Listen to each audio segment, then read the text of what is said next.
नमस्कार। NPS study centre में आपका स्वागत है। आज हम आपके लिए एमटीएस में पूछे गए पिछले साल जो कि 6/9/2023 को एग्ज़ाम हुआ था उसका मैं इंग्लिश का क्लास लेकर आया हूँ ताकि आपके जो कल से एग्ज़ाम स्टार्ट होने वाले हैं उसमें आपको मदद मिले, क्योंकि मैं कुछ दिन बिजी था अपने एग्ज़ाम के लेकर ही, जिस कारण से इंग्लिश का क्लास नहीं बना रहा था। लेकिन हाँ, जीके जीएस जरूर बना रहा था, उसे ज़रूर देख लें। उसका मैंने बहुत से अच्छे से रिवीजन करवा दिया है। पिछले साल का जो भी था क्वेश्चन, ठीक है, आपसे ज़रूर पूछे जाएंगे। और करंट अफेयर तो चल ही रहे हैं आपके सुबह सुबह रोज़, ठीक है, उससे ज़रूर देख लें ताकि पिछले एक साल का ही एसएससी पूछता है। ये मुझे पता है अच्छे से कि एसएससी जो है पूरे एक साल का पूछता है, ना कि आपके 1 से 2 महीने के अंदर का पूछता है। ठीक है, साथ ही साथ आपका एनटीपीसी का भी सेट चलाया जा रहा है प्रीवियस ईयर का, इसे भी जरूर देख लें ताकि एनटीपीसी आप जल्द से जल्द भर दें। उसका भी डेट अभी मतलब लगता है 14 अक्टूबर तक है मेरे ख्याल से, तो उसे भी जरूर भर दें और लग जाए तैयारी में। एनटीपीसी भी आपके लिए बहुत अच्छे काम करेंगे, उसमें भी आपको स्टैटिक जीके जीएस पढ़ाया जा रहा है। ठीक है, तो आज हम इंग्लिश को स्टार्ट करते हैं। इंग्लिश को इसमें करेंगे प्रैक्टिस हम लोग, जो कि 6/9/2023 को हुआ था एमटीएस का, ठीक ना। तो इसका पीडीएफ जो है आपको मेरे टेलीग्राम चैनल पे आपको मिल जाएगा, जो कि इसका पीडीएफ आपको टेलीग्राम चैनल में मिल जाएगा, जो कि आपको बहुत ही मदद करेगा। ठीक है, चलिए शुरू करते हैं। तो शुरू करते हैं पहला प्रश्न से हमारा इंग्लिश का। तो क्या कहता है पहला प्रश्न, क्या कहता है, select the option that can be used as the one word substitute पूछ रहा है। किसका? तो अनप्लीजेंट का। अनप्लीजेंट मतलब होता क्या है, पहले ये समझिए। अनप्लीजेंट मतलब होता है खुश ना होना, या अच्छी तरह से, जैसे प्लीजेंट मतलब होता है खुशी, जॉय होना। ठीक है, जॉय होना। अनप्लीजेंट का उल्टा अगर कहा जाए तो जॉय होना, प्लीजेंट हो जाना। लेकिन अनप्लीजेंट है मतलब खुश ना होना, दुखी होना। ठीक है, तो इसका वन वर्ड सब्स्टिट्यूट कहा है। इससे मिलता जुलता वर्ड देखें तो मिलता जुलता वर्ड क्या हो इसका हो सकता है, तो वो है आपका नेस्टी। नेस्टी जो है इसका मिलता जुलता वर्ड है, इसका मतलब भी वही होता है। चलिए आगे देखते हैं हम लोग। नेबुलस। नेबुलस का मतलब क्या होता है? अस्पष्ट, मतलब सही से नहीं होना, अस्पष्ट। ठीक है, सही से ना होना। ठीक है, नेग्लिजिबल। नेग्लिजिबल मतलब होता क्या है? दिखाई ना देना, या कुछ भी दिखाई एकदम पारदर्शी। ठीक है, पारदर्शी, हिंदी में बोलेंगे तो पारदर्शी। ठीक है, कुछ दिखाई नहीं देना। नोटल। नोटल का मतलब क्या होता है? Sorry, natal. नेटल का मतलब होता है जन्म से रिलेटेड कोई चीज़, जन्म से रिलेटेड कोई चीज़। ठीक है, उसे नेटल कहते हैं, या नेटिव, या कहीं जैसे आप कहीं रह रहे हैं तो नेटिव किस परिवार से हैं, तो इस तरह से बोलता है ना, तो वो आपका हो गया जन्म से रिलेटेड कोई चीज़। ठीक है, अगले प्रश्न चलते हैं। हमारा अगला प्रश्न क्या कहता है? हमारा अगला प्रश्न कहता है कि इनमें से इनकरेक्ट स्पेल्ड वाला ढूंढे, मतलब कौन सा रॉन्ग स्पेलिंग है। ठीक ना, पहले देखते हैं रिकमेंडेड। रिकमेंड जो है ये स्पेलिंग सही है, RECOMMEND। इसका मतलब होता है कि किसी को सुझाव देना, राय देना। ठीक है, ये होता है इसका मतलब। टुमारो, TOMORROW, ये भी सही है आपका स्पेलिंग, मतलब आने वाला कल। पैरेलल। पैरेलल मतलब समांतर, समांतर किसी चीज़ से चलने वाला, तो उसे कहते हैं पैरेलल, PARALLEL, ये भी सही है। अगला देखते हैं। ये थर्ड ऑप्शन जो है इसका इनकरेक्ट स्पेलिंग है। क्या लिखा है? IRRESISTIBLE होता है। क्या होता है? IRRESISTIBLE होता है। ठीक है, आई लगता है। इरेस्टिबल मतलब इसका होता है क्या है? अथक प्रयास करना, बहुत सबसे ऊंची जितना प्रयास आप कर सके, हाई से हाई कर सके प्रयास, उसे बोलते हैं इरेस्टिबल। ठीक है, अगला प्रश्न चलते हैं। अगला प्रश्न क्या कहता है हमारा? अगला प्रश्न है हमारा, I want to give you an information about the missing necklace. इसमें आपको एरर ढूंढना है। इसमें एरर क्या मिलेगा? I want to give you, मैं आपको कुछ देना चाहता हूँ। एन इन्फॉर्मेशन, एन इन्फॉर्मेशन नहीं होता है, एक इन्फॉर्मेशन नहीं होता है, सम इन्फॉर्मेशन होता है। क्या होता है? Some information about the missing necklace, तो सम होता है, एन यहाँ पर नहीं होगा। ठीक है, सम होगा। ठीक है, अगला चलते हैं अगला प्रश्न की ओर। अगला प्रश्न क्या कहता है? क्या पूछा है? Appropriate option the one word substitute the line segment. इसका मतलब पूछा है। यहाँ क्या लिखा है? She propose to write the life history of the famous poet. Life history मतलब जीवनी, तो जीवनी को हम लोग क्या कहते हैं? बायोग्राफी कहते हैं। जब कोई खुद अपनी बारे में, अपनी जीवनी को बारे में लिखे तो उसे कहते हैं बायोग्राफी। अब जब कोई आपकी जीवनी के बारे में कोई दूसरे को लिखे तो उसे कहते हैं और सॉरी गलती में बोल दिया, मैंने क्या बोला, she propose to write the life history of the famous poet, मतलब किसी दूसरे के बुक के लाइफ हिस्ट्री या जीवनी के बारे में पढ़ना उसे कहते हैं बायोग्राफी। मतलब आपकी बुक है, आप पर लिखी गई है, लेकिन तो कोई दूसरा कोई लिखा है आप पर, तो उसे कहते हैं बायोग्राफी। लेकिन जब खुद आपकी जीवनी पर आप खुद ही आप अपने स्टोरी लिखें तो उसे कहते हैं ऑटोबायोग्राफी। ठीक है, नोवेल जो हो गया, नोवेल एक बुक होता है, ठीक है, जो बुक जो अच्छे से बुक लिखे जाते हैं उसे नोवेल कहा जाता है। आगे है मैथोलॉजी, मतलब मिथ पर आधारित कोई चीज़ लिस्ट होना या मैथोलॉजी पर बताना, ठीक है, मैथोलॉजी कहते हैं। आगे देखते हैं अगला प्रश्न की ओर। हमारा अगला प्रश्न क्या कहता है, हमारा अगला प्रश्न है appropriate meaning of the word, मतलब सैनोनिम पूछ रहा है इसका। ठीक है, क्या पूछा है, सैनोनिम पूछा है। ठीक ना, सैनोनिम क्या होगा, एंशिएंट का मतलब पुराने ज़माने का, एंशिएंट मतलब हो गया पुराने ज़माने का, तो एंटिक भी हो गया उसका पुराने ज़माने का। ठीक है, एक इसके बाद हो गया अनवॉर्न। अनवॉर्न मतलब क्या हो गया, अनवॉर्न हो गया कोई डैमेज नहीं होना। ठीक है, अनवॉर्न, वॉर्न मतलब हो गया डैमेज करना या किसी को परेशान करना, अनवॉर्न मतलब वो डैमेज नहीं है। कंटेम्प्रोरी, कंटेम्प्रोरी का मतलब क्या होता है, कंटेम्प्रोरी का मतलब होता है एक ही समय से जुड़े हुए हो कोई चीज़। ठीक है, मतलब एक ही समय पर ये भी हो, एक ही समय पर वो भी हो। ठीक है, उसे कहते हैं रिसेंट। रिसेंट मतलब होता है कुछ दिन पहले के बात हो। ठीक है, कुछ दिन पहले की बात हो तो उसे क्या कहते हैं, रिसेंट कहते हैं। चलिए आगे देखते हैं, अगला क्या है, क्या पूछा है, one word substitute the given group of word. Killing of one's own father, अपने पिता की हत्या करना क्या कहलाता है, कहता है पैट्रीसाइड। अपने पिता की हत्या कहलाता है पैट्रीसाइड। माता की हत्या मैट्रीसाइड। सुसाइड मतलब खुद की सुसाइड करना। ठीक है, फिलिसाइड, तो फिलिसाइड आपका कहलाता है कोई पर्सनालिटी डिसऑर्डर कुछ होना ना, इसे कहते हैं फिलिसाइड। आगे बढ़ते हैं अगले प्रश्न की ओर। अगला प्रश्न क्या कहता है, क्या बोला है, एरर निकालना है। ठीक है, तो क्या बोला है, सेंटेंस पढ़ते हैं हम लोग। The mother exclaimed when she saw her son stumble on the race track, look hit he falls. यहाँ ये गलती है, लुक ही फेल्स, मतलब क्यों गलती है, ये आपका जो हो गया एक इंडियम हो गया। इसका मतलब होता है कि किसी चीज़ को मदद करना या प्रोत्साहन देना। ठीक ना, तो यहाँ होता है look and fails, look and fails होता है, लुक ही फेल्स नहीं, लुक एंड फेल्स। आगे देखते हैं अगला प्रश्न क्या कहता है। अगला प्रश्न है the he spelling has spelling error, spelling error निकालना है। ठीक ना, देखिए पहले तो हम ऑप्शन के हिसाब से चलते हैं। ऑप्शन में क्या लिखा है यहाँ पे, थो, तो थो के स्पेलिंग में ये पहला गलती हो गया, पहला गलती हो गया। दूसरा देखते हैं यहाँ पे वी रीड सब सही है, यहाँ पे देखते जाइएगा। A lot of green initiative, देखिए इनिशिएटिव में सी नहीं होता है, एस टी से आयत होता है। ठीक है, तो ये चौथा भी गलती हो गया आपका। वी हार्डली ट्विक, ट्विक में TWEA के होता है। ठीक ना, our routines to sweet the larger picture, तो ये आपका बी जो है सही है। ठीक है, अगला प्रश्न चलते हैं।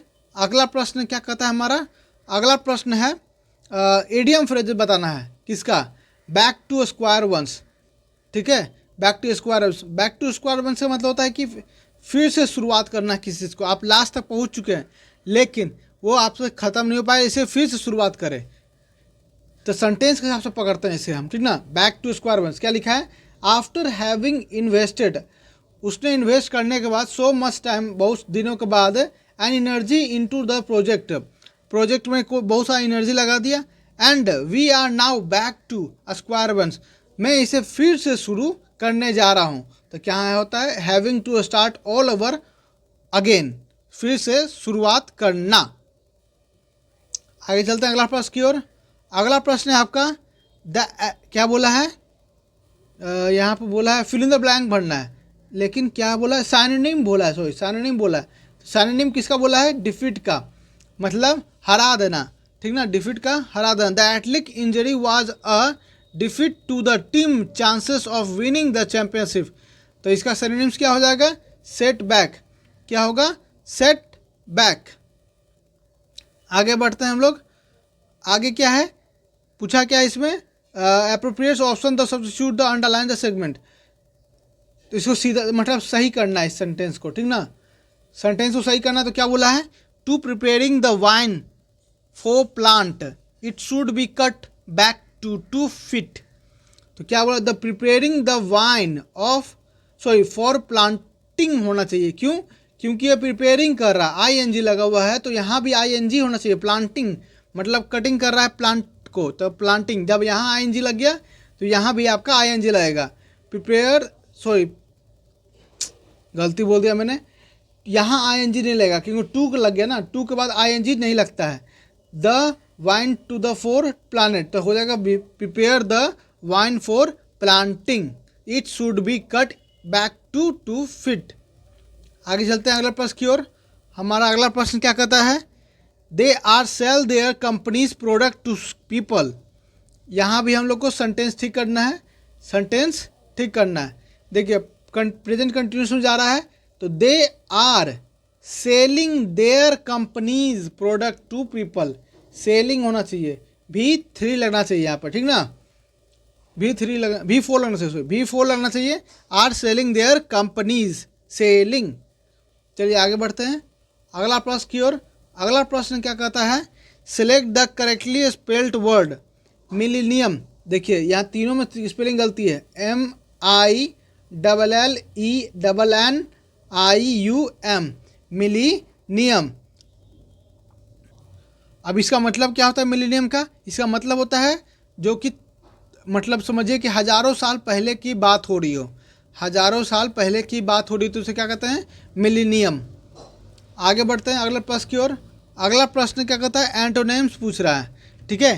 क्या बोला है, the student provide her English teacher a short and incoherent. Incoherent का ही आपका पूछ रहा है opposite. Account the of her journey to Shimla with her parents. तो यहाँ इनकोहेरेंट का मतलब क्या होता है, जो अस्पष्ट ना हो। क्या बोला है, जो स्पष्ट ना हो उसे बोलते हैं इनकोहेरेंट। तो स्पष्ट और दूसरी मतलब हो गया स्पष्ट, ठीक ना। रफ हो गया मतलब समझिए रफ हो गया जो शुद्ध ना हो। जेन्युइन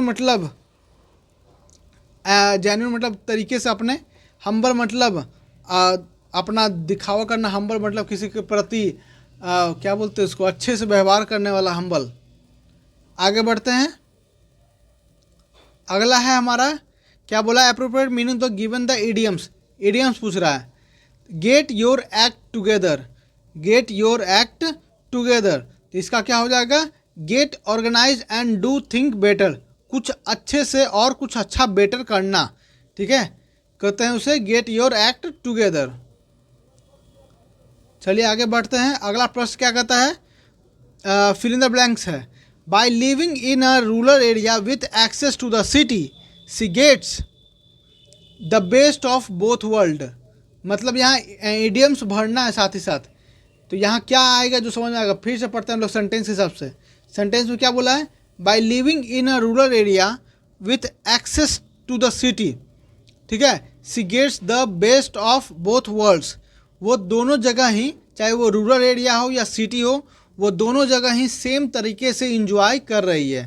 तो उसे कहते हैं the best of both world's. अगले प्रश्न चलते हैं। अगला प्रश्न क्या कहता है हमारा, the most appropriate option the rectify the underline segment given the sentence the rectify the no rectification needed. यहाँ क्या आना चाहिए इस जगह पे, तो पढ़ते हैं सेंटेंस के हिसाब से हम चलते हैं। सेंटेंस क्या बोला है, the conductor said that it was the worst quack he ever node. यहाँ V3 होना चाहिए क्योंकि ये पास्ट की बात कर रहा है, ठीक है, पास्ट की बात कर रहा है तो व्रोस्ट आना चाहिए। व्रोस्ट बैड नहीं हो सकता, मोर बैड भी तो होता ही नहीं है, नो रेक्टिफिकेशन नहीं जरूरत है इसमें, व्रोस्ट होना चाहिए, ठीक है। आगे बढ़ते हैं अगला प्रश्न की ओर। हमारा अगला प्रश्न क्या है, क्या बोला है, अंडरलाइन इडियम्स। इडियम देखना है, Mary is a ball of fire and is always engaged in something creative, ठीक है। तो बॉल ऑफ फायर का मतलब क्या होता है, हमेशा एनर्जिक होना, हमेशा एक्टिव होना। वैसे लोग जो कि हमेशा एक्टिव और एनर्जेटिक होते हैं उसे क्या कहते हैं, अ बॉल ऑफ फायर। ठीक है, आगे बढ़ते हैं अगले प्रश्न की ओर। अगला प्रश्न क्या कहता है, यहाँ भी सेंटेंस को सुधारना है। क्या लिखा है, the cat's food bowl was empty. Cat's food मतलब कि बिल्ली बिल्ली खाना भरा हुआ है, नहीं ये सेंटेंस नहीं बन सकता। ऐसा क्या करेंगे, बिल्ली के फूड मतलब बाउल में मतलब कटोरा में खाना खाली है, मतलब खाना है नहीं। ठीक है, तो कैट्स होना चाहिए, कैट टी और उसके बाद कॉलम तब लगाएंगे एस, तब होगा कैट्स, मतलब का चिन्ह होता है ये, बिल्ली के या का। ठीक है, उसके कटोरी या किस चीज़ में बाउल में जो कि खाना नहीं है, खाली है। ठीक है, आगे बढ़ते हैं। अगला क्या लिखा है, has been the option the that of the correct error, error निकालना है। ठीक है, एरर निकालना है। Existentialism has a reputation for being angst ridden too gloomy mostly because of the emphasis on the pondering the meaningless of existing। ठीक है, on पॉन्डिंग नहीं होगा, ऑन पॉन्डर होगा सिर्फ, द मीनिंगलेस ऑफ एग्जिस्टेंस। ठीक है, ऑप्शन ए जो है इसका सही है। चलते हैं आगे अगला प्रश्न की ओर। अगला प्रश्न है, चलिए अब ये हो गया आपका कंप्रिहेंशन हो गया, पढ़ना इसे अच्छा से देखिएगा, पढ़ते हैं हम लोग।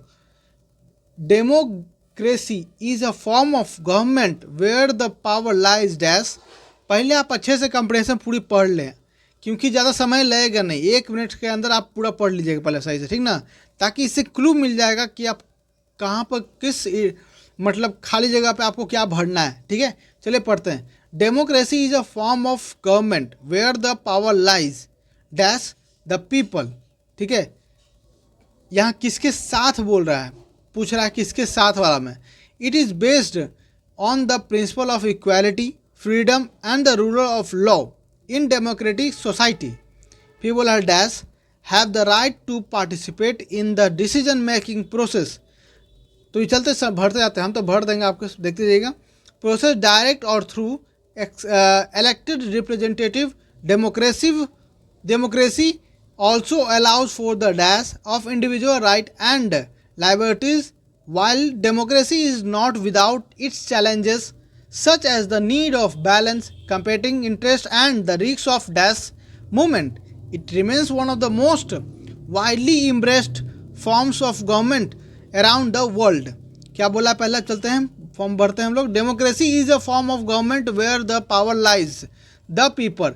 तो किसके साथ बोल रही है, तो किसके साथ, तो यहाँ तो हम यहाँ जुट रहा है तो विथ हम लोग लगाएंगे। विथ का मतलब होता है किसके साथ।